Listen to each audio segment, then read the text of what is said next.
که په خیبر پښتونخوا کې د بجلی نرخونه کم نه کړی شو نو موږ به اسلام آباد طرف ته ځو.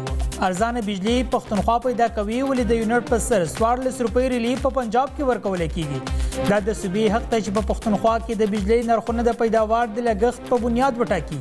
د عوامي نېشنل پارټۍ مشر سېنیټر ایم ال ولی خان وینا وايي د صوبې د بجلی او ګیس بقایجاتو په مد کې د وفاقي حکومت هنګامي اقدامات وکړي.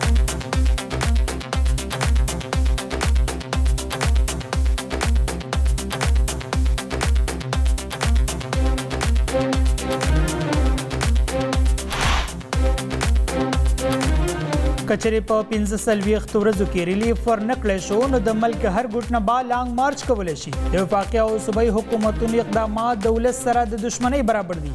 د بلوچستان نه ګیس راوځي نو پکار ده چې بلوچستان له ترجیح ورکړو. د جماعت اسلامي امیر حافظ نعیم الرحمن وینا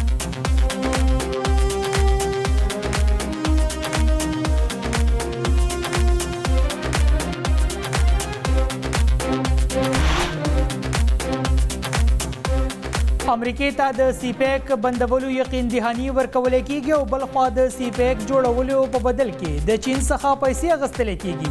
نړیوال قوتونه د پاکستان اقتصادي قوت ختمول غواړي.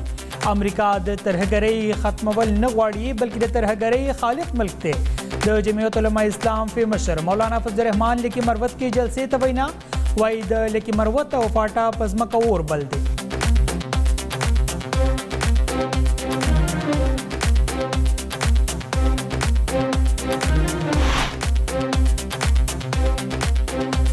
رؤوف حسن هیڅ غیر قانوني کار نه دی کړی. هغه چې کومې رابطې ساتلي هغه نارمل دي او غیر قانوني نه دي. هغه یو قابل انسان دی. آرټیکلز لیکه او خبریالانو سره رابطې هم ساتي. د پاکستان تحریک انصاف چیئرمین بیرسټر ګوهر علي خان وینا وايي د اسلام آباد بلدیاتي انتخاباتو کې به پی ټی آی بھرپور حصہ اخلي.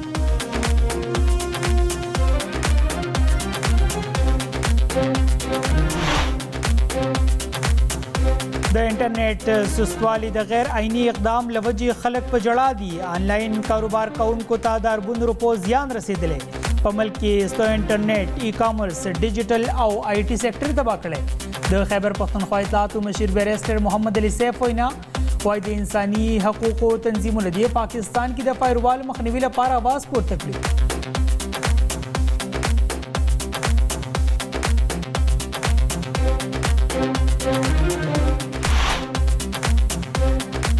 او د مونسون زورور سپیل په ټول هیواد کې تباهي خوره کړې. سیلاب لوجې په سلګونو کورونه او هسپتالونه تباه شوي.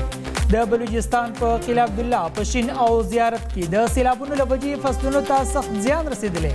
چمن کې د تیزو بادونو سره د باران لوجې کورونه زیانمن شوي.